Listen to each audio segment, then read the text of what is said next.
gagawa tayo ng Latino makeup today. Yeah, Croak Foundation.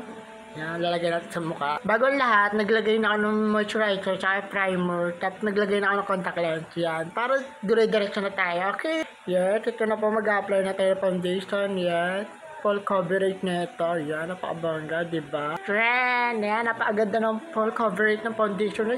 Concealer, Night Rock. Yan, medium 1. Maglalagay natin dito sa pakubera natin sa eye bag natin for today. Yeah. So magkakamay lang tayo kasi ayaw mag-brush. Mas better yun sa kamay para mas maganda ang pagtimpla. See? Look.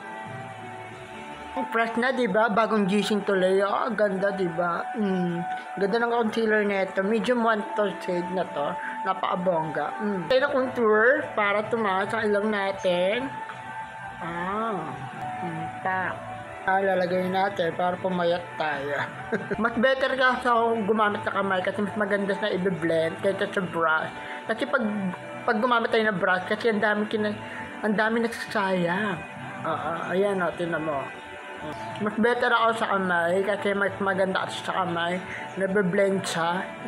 Lahat, hindi kinakain. Ang ganda, diba? Pack na pack. Diba? Ang payat natin. Lalagay tayo ng concealer sa ilong natin para meron tayong pagpapatawas ng ilong natin. Add powder ng LK Cosmetics. Yan. Brand pa. At maglalagay tayo ng eyeshadow ng palette na brown. Medyo ito. Lalagay natin sa ditong part para mukha tayong bad boy. Look at the different. Ayan, diba? O2O mascara, lalagay natin sa eyebrow. Ayan, para mukha sa makapal. Maglalagay tayo ng Hydrated With Me, Light Fix. Ayan. So, lalagay natin dito. Yung may part dito, yung may pawak natin. Hindi ko alam paano. Dito ba o dito? Hindi ko alam. Basta dito na lang. Ay, naku na. Oh, shit. Yan, perfect na. Yan, o. Maglalagay tayo ng lipstick, Beauty lipstick, lip gloss. Yan, para maglalagay natin ng lip natin. Check. Ganda, diba? May effect na agad. Maglalagay tayo ng Jocelyn Mead, Chassis Freak. Yan, shake. Para magiging matte.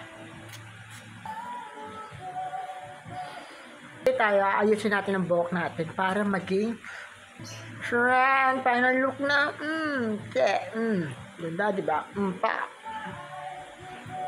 Bye! Thank you so much! Maraming salamat!